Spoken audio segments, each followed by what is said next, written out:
ఒకప్పుడు పత్రికలు మేము లాంగ్ జర్నీలకు పోవాలంటే అప్పట్లో ఉండేటువంటిది స్వాతి, విపుల.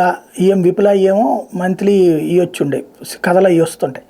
స్వాతితో పాటు జ్యోతి కొన్ని మ్యాగజైన్స్ ఉండే, ఆంధ్ర భూమిది ఒకటి, ఇట్లాంటి 3-4 మ్యాగజైన్స్ ఉండే, మయూరి ఇట్లాంటివి చదువుకుంటూ పోయేవాడు. ఎందుకంటే అప్పట్లో బస్సుల్లో తిరిగేవాళ్ళం కవరేజ్ కోసం అని చెప్పేసి. ఒక జిల్లా నుంచి ఇంకో జిల్లాకి, నేను అప్పుడు 5 జిల్లాలు చూసేవాడిని. 5 జిల్లాలకి ఈ ఎర్ర బస్సులు వెళ్ళేటప్పుడు మరి కాలక్షేపం కావాలంటే అదే లెక్క, అట్లా తిరుగుతూ ఉండేవాళ్ళు. ఆ విధంగా చాలా అలవాటు ఉండేదన్నమాట. ఇది ఎందుకు చెప్తున్నానంటే అప్పట్లో స్వాతి బాగా పాపులర్. ఇప్పుడేమో డిజిటల్ సిస్టంలోకి వచ్చేసాక అందరూ సెల్ ఫోన్లో వీడియోలు చూసుకుంటూ పోతున్నారు. అప్పట్లో అదే గొప్ప వినోదం, విజ్ఞానం.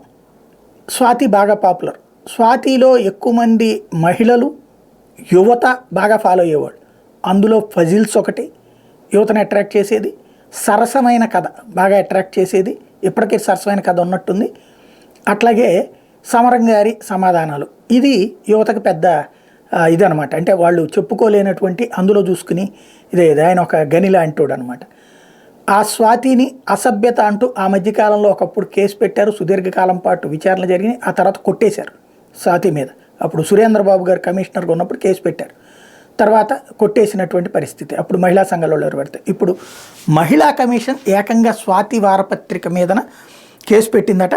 తాజాగా చూస్తే మహిళలను అసభ్యంగా చిత్రీకరిస్తున్న స్వాతి వారపత్రిక మీద చట్ట ప్రకారం చర్యలు తీసుకోవాలని మహిళా కమిషన్ తరపున చైర్పర్సన్ గజ్జల వెంకటలక్ష్మి సోమవారం ఫిర్యాదు చేశారట. కాబట్టి ఇది ఏ విధంగా ట్రీట్ చేస్తారో చూడాలి.